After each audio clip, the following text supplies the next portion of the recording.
This is your WW3 news. Obviously, even Italy will participate in the so-called Operation Fury, whatever it's called, but they say they won't go officially into war, which is a bit of a hypocrite statement to make, because if you pledge, I'll be sending defence systems in the Middle East, and even a frigate to patrol on the coast of Cyprus, and probably troops as well. That means you can send military. These are professional soldiers which do this for a living, or they got reserved, or they have the reserve to call reservists. If things really get nitty gritty, then we start calling you and me to fight their globalist wars. We all know Trump, despite what they say about Iran, had attacked them with the first. This is the second time in 8 months America and Israel have attacked Iran. And obviously Iran knew, and they are responding in this moment, all out missile attacks on every single country neighbouring in the Middle East, destroying or attacking military bases and oil refineries. And obviously they are patrolling this moment the Hormuz Straits, where it's on a part of the oil tankers thingy bob to reach these Middle Eastern countries to take the crude to where they have to take it to. Until the Western governments do not declare a state of war with Iran, it's all they can. They'll go around. They will go by the book in this way of proxy war. Put this in this case: one of the Western ships gets attacked by Iranian drone. How are they going to respond? Are they going to go into full-scale war, declaring war?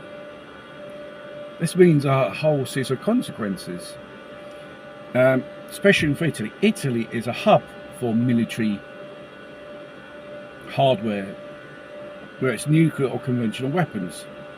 Camp David is one of them. One of the biggest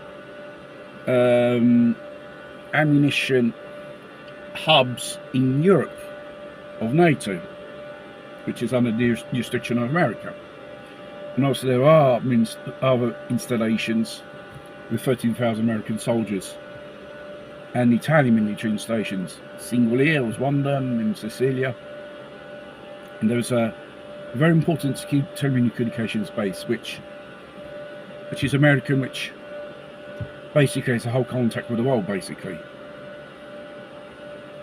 And probably those bases where probably the drones were flown to attack Russia from part of the proxy Ukrainians. Now probably the Russians and Chinese are picking out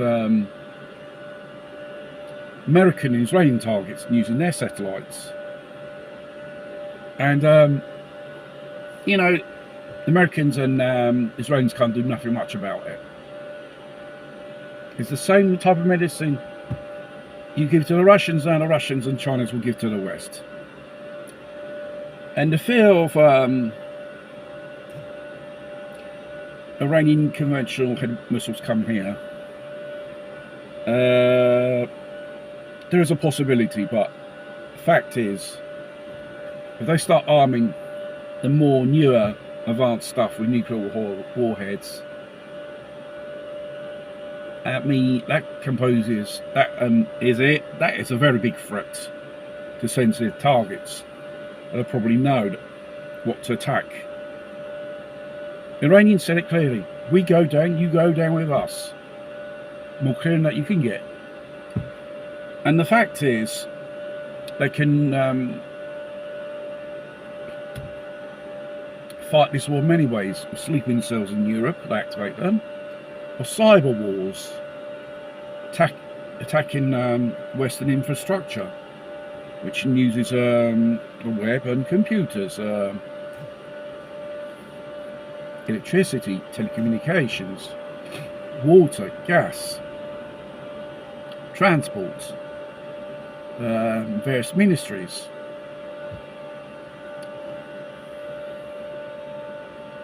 And if a politician says we're not in war with them, they are in war with them in a proxy way, like the West is using Ukrainians against the Russians.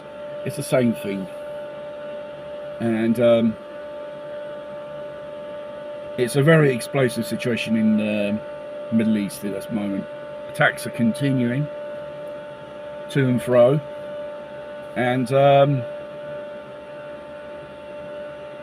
don't think the Iranians will give up. They will never ever go back to the peace table to discuss with Trump when he knifed them in the back like he did with the Russians.